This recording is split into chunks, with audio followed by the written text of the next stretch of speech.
Oke, Bapak dan saudara sekalian yang dimuliakan Allah, hadis Abu Hurairah ini yang berbicara tentang suap menyuap atau riswah. Di sana dikatakan la ana Rasulullah arasya wal murtasya fil hukmi. Berarti orang yang nyuap, orang yang disuap dalam hukum. Dalam riwayat Imam Ahmad itu ditambahi waraisha. Araisha itu yang menjadi pelantara atau makelar yang menghubungkan antara yang menyuap dan yang disuap. Makanya di dalam kitab 10 salam, Pak, dikatakan araisha walladhi yamshi bainahuma, orang yang menghubungkan antara keduanya. Wa in lam ya'khud ala sifaratihi ajron, meskipun dia tidak mengambil dari maklarnya itu upah, Pak. Fa in akhadha fa huwa ablaq, kalau dia mengambil maka dosanya lebih besar gitu. Nah, dari hadis ini, Pak, bisa disimpulkan kalau suap menyuap itu 3 orang tadi kena laknat, yang ngasih uang, yang menerima uang, yang menjadi pelantara. Suap menyuap yang bagaimana? Suap menyuap yang menghalalkan yang batil dan yang membuat apa, Pak? Yang hak itu batil itu. Itu semua ulama sepakat ya. Sesuatu yang batil menjadi hak, yang hak menjadi batil. Suap menyuap yang semacam itu semuanya sepakat kalau apa? Haram. Seorang hakim, ini kenapa kok ketika kita bicara tentang suap itu topiknya mengarah pada hakim, Pak? Karena hakim ini kan yang memutuskan apa? Perkara. Pendapatan hakim itu bisa kita klasifikasikan 3, Pak. Menjadi 4, Pak. Meskipun hakim ini tidak harus hakim, tapi orang yang memiliki kedudukan yang nanti berpotensi untuk apa? Disuap, yang memiliki jabatan atau kedudukan yang berpotensi untuk apa? Disuap. Yang pertama riswah. Riswah itu ya disuap tadi. Seorang hakim disuap untuk memenangkan sebuah perkara. Hukumnya jelas, Pak, haram tadi. Yang kedua hadiah. Hadiah itu seorang pejabat kadang-kadang juga apa? Dikasih hadiah. Seorang sekarang, Pak, rakyat semuanya ya dapat hadiah, Pak, itu. Menjelang pemilu kan dapat apa? Lah sedekah, bansos, macam-macam, Pak. Itu bagaimana itu? Ya. Kalau hakim, Pak, atau mungkin pejabat dikasih hadiah, hadiahnya itu berkaitan dengan jabatannya atau dengan keputusannya, itu jelas apa? Haram gitu. Misalnya seorang hakim lagi mengurus sebuah perkara, Pak, yang ngasih hadiah itu yang tersangka ini, Pak, yang dulunya nggak ngasih hadiah kok tiba-tiba ngasih hadiah. Ini ada apa? Yang semacam itu nggak boleh. Sebagaimana seorang pejabat, Pak, atau misalnya ada rekrutmen ya, biasanya yang ikut rekrutmen karyawan itu ngasih sesuatu kepada, ya biasanya jenengan di BCM, di macam-macam, Pak, yang dulunya nggak pernah ngasih kok ngasih. Itu ada apa gitu? Yang semacam itu dalam pandangan ulama, Pak, berpotensi menjadikan seorang pejabat atau seorang hakim itu tidak objektif dalam memberikan apa? Putusan. Yang semacam itu tidak boleh juga. Yang kedua gaji dan rezeki, ini tidak usah kita bahas ya. Oke. Tapi sebelumnya, Pak, ini yang menjadi perdebatan ya. Kalau yang kita sepakat haram itu suap penyuap untuk menjadikan apa? Yang batil itu hak gitu. Tapi bagaimana kalau seseorang itu menyuap untuk tujuan mendapatkan hak atau kebenaran gitu. Mendapatkan hak atau apa? Kebenaran. Misalnya juga menjelang pemilu ini, Pak, yang ngasih uang, caleg misalnya yang ngasih uang itu kan supaya mendapatkan apa Pak? Kebenaran. Tim suksesnya juga menyuap itu supaya apa Pak? Memenangkan sesuatu yang dianggap benar. Itu boleh atau tidak itu? Atau misalnya rekrutmen CPNS atau perangkat desa, semuanya kan pakai uang Pak. Kalau nggak pakai uang ya nggak jadi.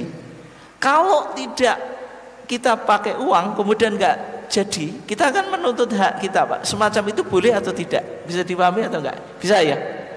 Yang semacam ini terjadi perbedaan Pak di kalangan para ulama, yaitu riswah, nyuap untuk tujuan mendapatkan hak atau kebenaran. Saya kutip ada 3 pendapat ulama Pak, semuanya dari ulama Yaman. Yang pertama Al-Qadhi Al-Maghribi, yang kedua As-Sun'ani, yang ketiga As-Syaukani. Kita awali dari pendapatnya Al-Qadhi Al-Maghribi Pak. Al-Qadhi Al-Maghribi itu pensyarah kitab Bulughul Maram Pak. Nama kitabnya Al-Badru At-Tamam. Kemudian diringkas sama Al-Imam As-Sun'ani menjadi Subulus Salam. Kitab ini yang umum dikaji di Muhammadiyah Pak, di lingkungan Muhammadiyah. Syarahnya apa? Bulughul Maram. Kata Al-Maghribi itu, wa amma idza a'ta al-mu'ti liyatawassal ila haqqin, kalau seseorang ngasih suap supaya sampai pada kebenaran, au yadfa'a nafsihi dzulman, atau mencegah darinya kezaliman, fa innahu la yadkhulu fil wa'id. Orang yang semacam ini tidak masuk pada ancaman atau laknat tersebut Pak. Berarti kalau ada orang yang menyuap supaya apa? Mendapatkan kebenaran atau menghindari dari kerusakan pada dirinya, maka tidak kena apa?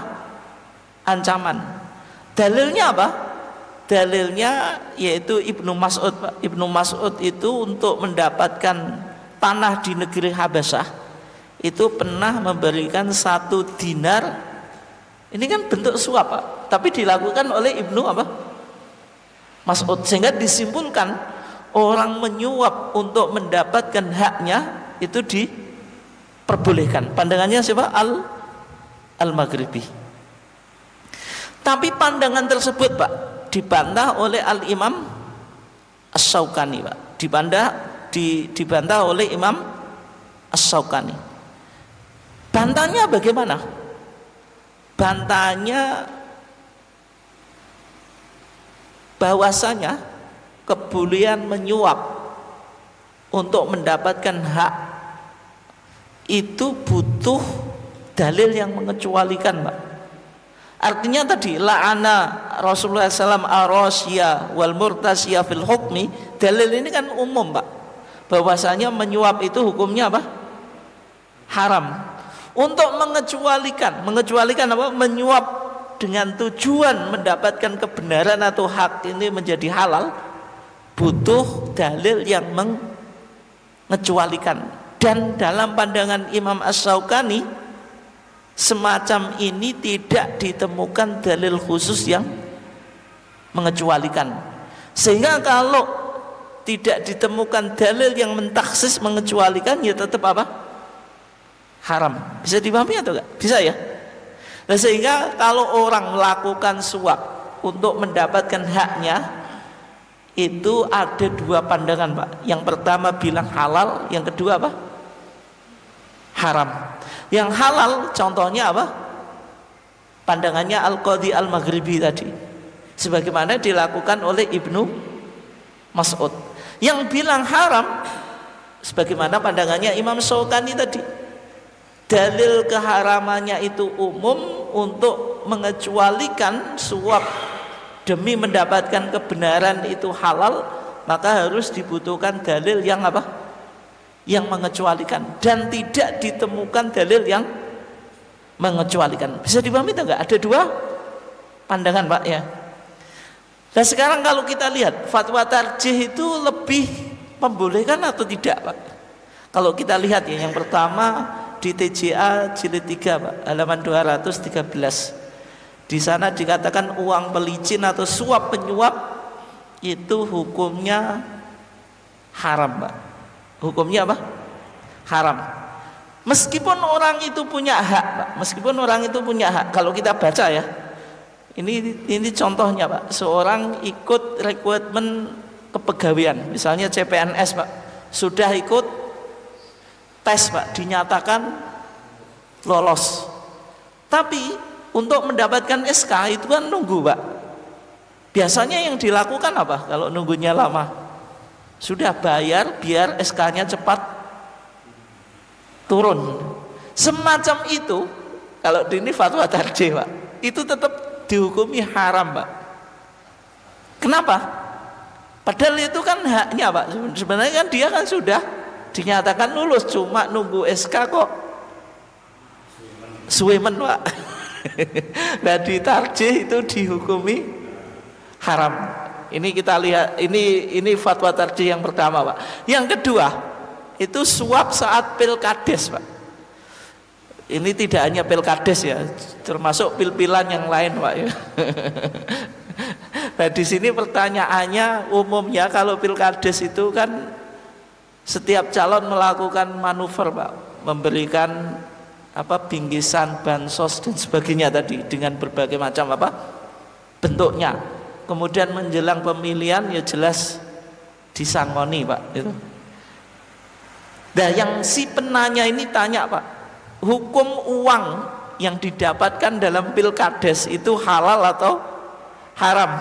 Kalau dia menolak, dia biasanya dicap, Pak. Orang yang menolak itu, awakmu kok sok suci itu, dikei duit gak gelem. Ini pertanyaannya semacam itu, Pak.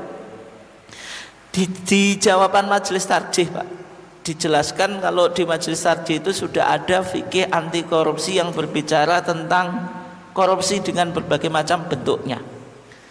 Dan di sana dikatakan, Pak, bahwasanya membagi-bagikan uang kepada masyarakat agar masyarakat memilihnya pada pemilihan kepala desa merupakan tindakan suap, dan hal tersebut dikategorikan sebagai tindak pidana korupsi.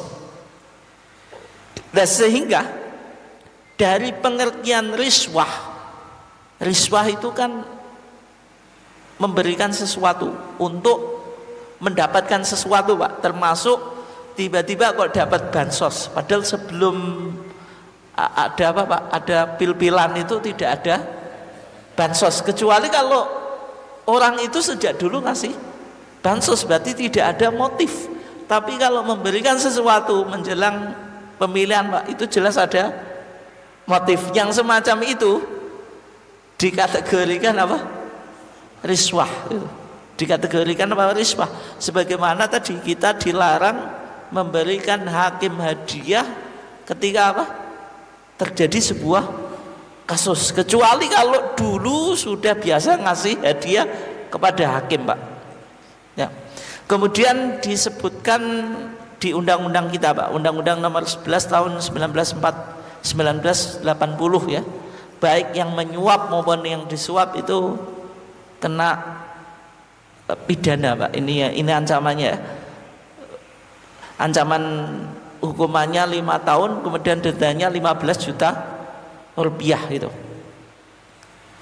Kemudian dijelaskan dampak negatif riswah bagi masyarakat. Yang pertama, menciptakan moral masyarakat yang munafik. Orang kalau menerima itu, Pak, itu kan menjadikan munafik. Akhirnya ya store KTP sini, store KTP sana itu. Padahal nggak tahu yang ngasih uang dikira ikut dia, ternyata tidak, Pak. Kemudian menyuburkan budaya menjilat, artinya pokoknya uang itu. Kalau yang ngasih uang banyak ya diikuti atau dicoblos, serta mendidik masyarakat menjadi penipu. Akhirnya tadi store KTP juga kesini kesana kan menipu, sehingga disimpulkan bahwasanya sikap ketika yang bertanya tadi, Pak, ketika dia menolak itu justru sikap yang betul, itu sikap yang yang betul, dan itu dianggap tidak sok suci.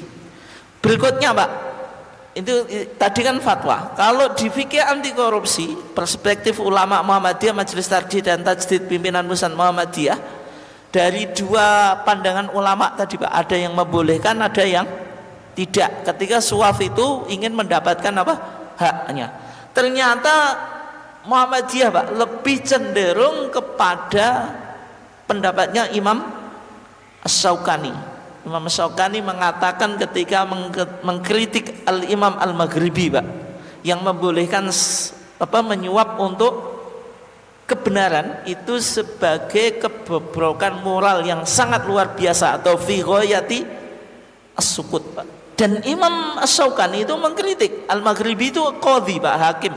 Bagaimana seorang hakim kok membolehkan menyuap meskipun untuk demi kebenaran. Nah ternyata pandangan fikih anti korupsi Muhammadiyah sama dengan Imam Syaukani. Dan sehingga biasanya menjelang politik ya, menjelang pemilu itu muncul dua fatwa politik Pak. Ada fatwa yang normatif idealis. Normatif idealis itu sebagaimana pandangannya siapa? Imam Syaukani dan juga Muhammadiyah Pak, yang mengharamkan money politik itu haram. Yang kedua, fatwa responsif realistis Pak. Responsif itu artinya merespon permasalahan Pak. Realistis melihat realita di masyarakat Pak. Yang normatif idealis kayak pandangannya Imam Syaukani, kayak pandangannya Majelis Tarjih Pak, hukumnya haram. Yang responsif realistis Pak menganggap itu boleh-boleh saja, wajar-wajar saja, nggak ada masalah Pak. Di antara argumentasinya Pak, yang fatwa normatif idealis Pak lebih melihat pada dampak yang negatif Pak. Yang pertama bagi pejabatnya Pak, kalau pejabat nyalek Pak itu kan butuh dana yang besar, sehingga kalau jadi itu berpikir bagaimana mengembalikan modalnya Pak.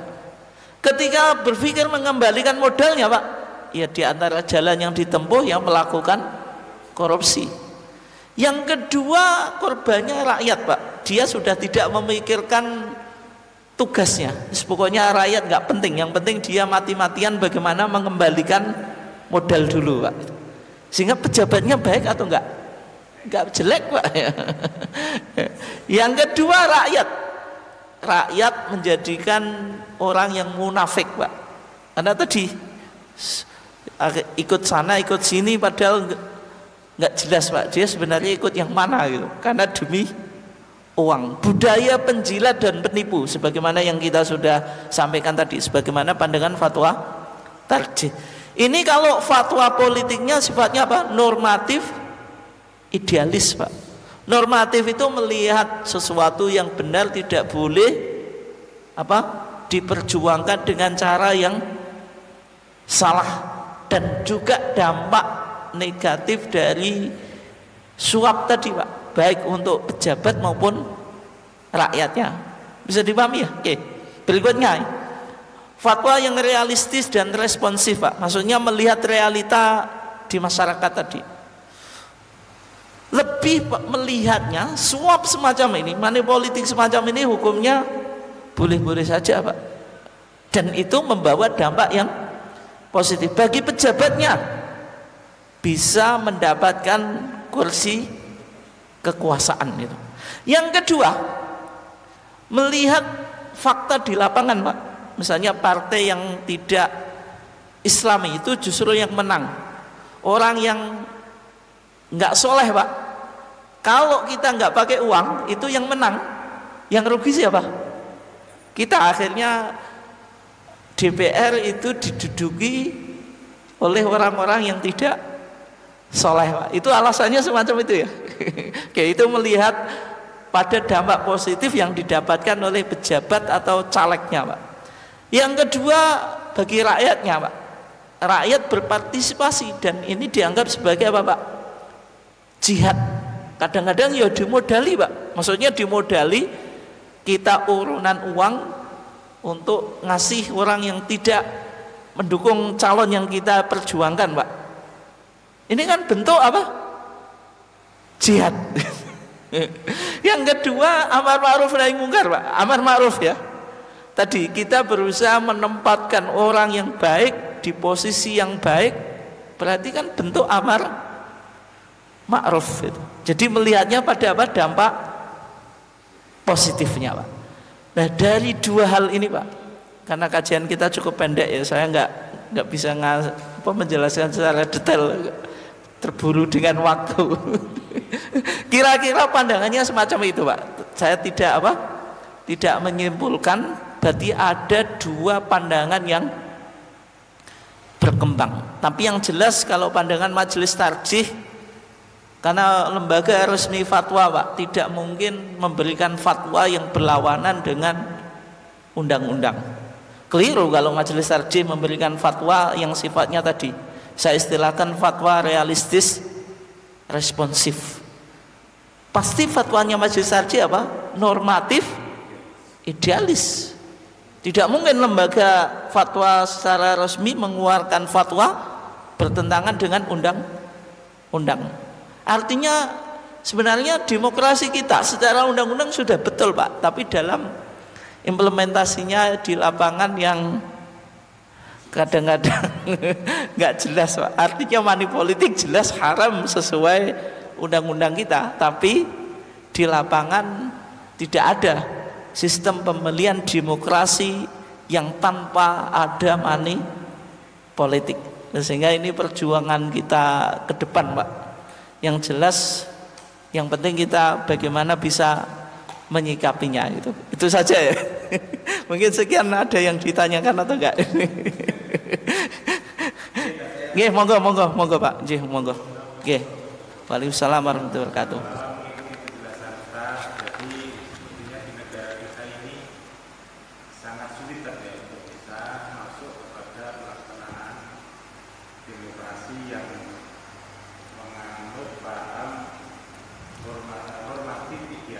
Bahkan kalau saya mungkin bisa ditambah satu lagi, normatif, etis, idealis. Nah itu juga ya, itu ya makasih. Banyak yang tidak lagi bicara soal etika. Ya. Seperti halnya kita dapat pemimpin yang meskipun ngamuk tapi kelola tapi karena uangnya banyak, akhirnya juga begitu. Dan yang lebih miris lagi, orang-orang yang dalam kategori itu bagian dari warga Muhammadiyah atau mengklaim warga Muhammadiyah yang selama ini lebih mengarah kepada logika dan etika, ternyata secara terang-terangan menyatakan warga Muhammadiyah mendukung calon yang sudah jelas-jelas melanggar etika, baik etika secara hukum maupun etika kekuasaan. Nah, kapan kemudian negara kita ini bisa mendapatkan pemimpin sebagaimana yang tadi kita sampaikan? Kalau melihat kronologi demokrasi kita selama ini ya seperti itu saja. Artinya orang yang baik itu orang yang tidak disukai. Nggih. Menarik, Pak. Memang itu apa ya? Butuh perjuangan gitu. Artinya kita juga harus sadar, Pak. Warga kita di bawah, Pak, nggak bisa, Pak, diajak memilih tanpa logistik. Logika tanpa logistik nggak jalan itu, kata mereka gitu. Dengan berbagai macam argumentasi. Wong kita mendukung calon pejabat, nanti dia mendapatkan gaji yang cukup banyak, kok nggak mau modal gitu. Rakyat menikmati uang itu ya di momen-momen seperti ini, Pak. Itu di bawah karena tadi budaya money politik sudah cukup melekat, Pak. Padahal kalau misalnya rakyat di bawah, Pak, sadar bahwasanya memilih pemimpin itu kewajiban, Pak. Kan fardu kifayah. Dan kita juga harus berpartisipasi karena nanti menentukan 5 tahun ke depan kan yang memimpin kita itu orang baik atau tidak. Tapi rakyat kita jiwanya masih itu, Pak. Ada yang tadi nggak cukup logika tapi butuh logistik. Yang kedua, upaya mergawe. Dia nggak kerja 1 hari, Pak. Kok nggak dikasih upah, Pak? Berarti tadi dianggap uang yang diterima itu sebagai kompensasi dia meluangkan waktu untuk berangkat ke TPS. Ini juga problem, Pak. Ini nggak mudah gitu. Artinya ketika kita bicara money politik harus dua pihak tadi, yang nyalon maupun rakyat yang di bawah itu. Kalau hanya yang nyalon kita serang, Pak, masa nyalon pakai uang gitu. Yang sedangkan mental warga kita yang di bawah, Pak, itu masih mental semacam itu, ya tetap nggak bisa jalan. Makanya muncul tadi, Pak, muncul fatwa yang realistis, responsif gitu. Ya, untuk menjadikan orang soleh menduduki kursi jabatan, Pak, harus melakukan suap gitu, untuk mendapatkan apa? Dukungan. Artinya ketika kita menyuap itu membeli kebenaran sebagaimana fatwanya Gus Bah, Pak. Ya kan kalau Gus Bah sering lah yang beredar di medsos itu dianggap kalau menyuap dalam pil-pilan itu kita membeli kebenaran. Karena kalau kebenaran tidak dibeli pakai uang, orang soleh tidak bisa menduduki jabatan. Sehingga kita berada di posisi yang sangat dilematis, Pak, itu. Dilematis. Kecuali kalau muncul tadi, Pak, kesadaran dari bawah, dan ini juga nggak mudah gitu. Misalnya kita bicara pada ini, Pak, fatwa yang normatif idealis, bagaimana fatwa tarjih. Belum tentu diantara kita menerima, Pak. Itu nggak sangat susah untuk diterima, dan itu tidak menguntungkan untuk perpolitikan di masa sekarang. Kalau diterapkan ya calon kita tidak akan ada yang jadi gitu. Pastikan gitu, Pak. Nah, sehingga tadi yang saya katakan kita berada di posisi yang sangat dilematis. Tapi paling tidak pembahasan ini memang sengaja saya mau munculkan, Pak. Paling tidak kita mulai berpikir fatwanya normatif tadi idealis atau etik juga etis tadi dengan tambahi tadi, atau responsif realistis, tapi sebenarnya tadi tidak Pak, lebih pada dampak negatif ini. Sehingga yang jadi pejabat ketika awalnya mungkin bilang memperjuangkan, Pak, ketika menduduki jabatannya tetap korupsi, Pak. Karena tadi loh ini kan itu. Mungkin kita semangat, Pak, memperjuangkan ini sebagai bentuk jihad ya, mendudukkan orang yang soleh di tempat yang benar. Ketika dia jadi, karena modalnya banyak juga, dia juga tetap mengarah ke arah korupsi. Karena semuanya nggak beres itu. Nah, sehingga ini loh kita berada di posisi yang sangat dilematis. Sehingga kalau kita mengambil dua fatwa ini, Pak, memang harus tadi argumentasinya apa gitu. Dan tidak bisa kita mengatakan yang paling benar misalnya yang normatif idealis atau fatwa yang tadi yang realistis responsif. Sehingga ini harus selalu didiskusikan terus gitu. Sehingga tidak mengarah pada perpolitikan yang jauh dari etika, yang jauh dari agama. Itu saya kira yang penting di situ, Pak. Mungkin komentar saya cuma semacam itu. Monggo yang lainnya ada kita cukupkan ya. Iya, monggo, Pak, monggo.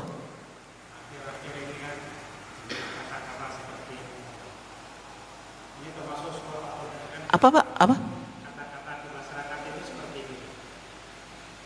Ambil uangnya tapi jangan coblos uangnya. Oh. Ambil uangnya jangan coblos orangnya. Itu fatwa Ustadz Abdul Somad. Yang kedua Buya Yahya gitu. Buya Yahya juga semacam itu, Pak. Ambil uangnya jangan coblos orangnya. Kalau dicoblos orangnya berarti dosanya dua, Pak, kata Habib Yahya, Pak. Artinya apa? Dosa mengambil uang dan dosa menyoblos. Karena dengan menyoblos itu kan berarti kita mematuhi suapnya tadi, Pak. Berarti dosanya Dua itu Ronald Habib ya. Berarti caranya ambil uangnya, kalau uangnya sudah habis ya berarti kita masih dosa satu Pak, ditobati.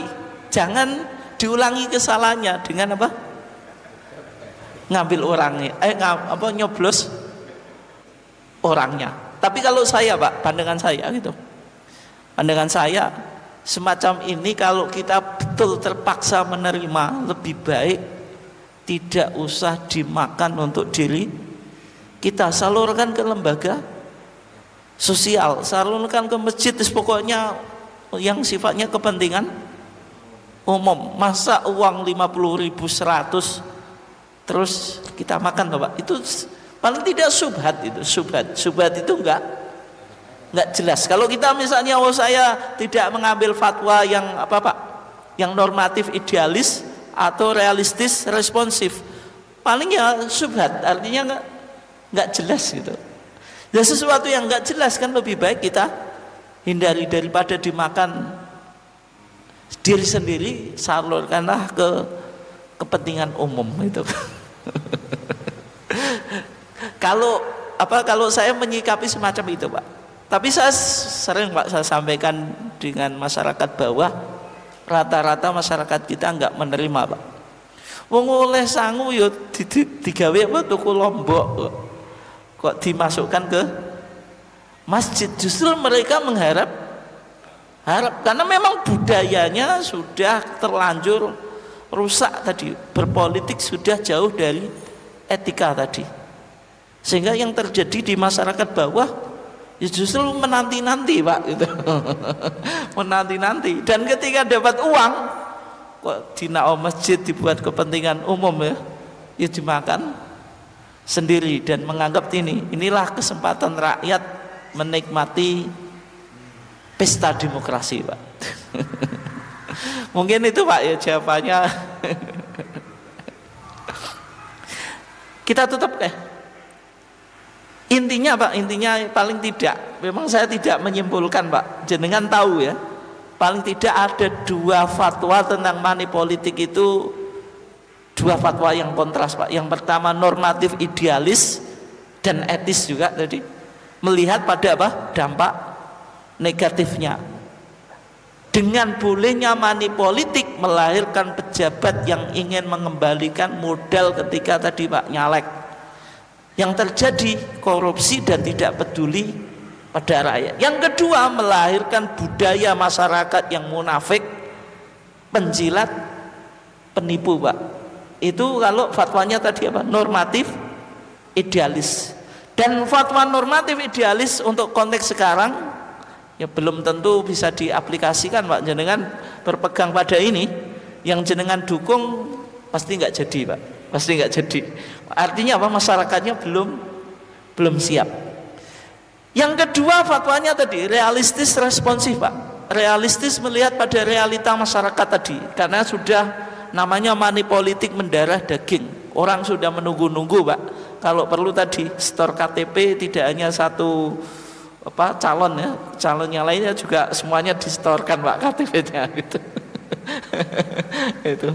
Nah, ini lebih pada melihatnya pada dampak positif, misalnya bisa mengegolkan calon yang kita anggap baik Pak, yang anggap soleh, sehingga dia bisa menduduki jabatan atau posisi tadi Pak pemerintahan, sehingga jabatan atau posisi ini tidak hanya diduduki oleh orang-orang yang tidak soleh dan nanti berakibat pada kebijakan gitu. Kebijakannya ya kalau selalu pro Islam Pak, kalau tidak, sedangkan kita tidak punya wakil Pak di DPR, kan problem juga gitu. Kemudian yang kedua, membawa dampak positif pada rakyat, artinya rakyat dianjurkan untuk berpartisipasi Pak, memperjuangkan calon yang dianggap baik gitu, termasuk dianggap apa tadi? Jihad atau amar ma'ruf. Jadi ada dua fatwa yang cukup kontras Pak, sehingga bagaimana kita menyikapi ya semuanya disikapi dengan bijak, jangan terlalu sangat fanatik ke fatwa yang realistis responsif, ataupun mungkin tadi idealis normatif, Pak. Kita lihat sikon kita bagaimana. Tetapi yang penting tadi tetap menempatkan politik itu tidak jauh dari norma-norma agama gitu. Meskipun butuh proses yang cukup Pak, yang panjang. Kurang lebihnya mohon maaf. Wassalamualaikum warahmatullahi wabarakatuh.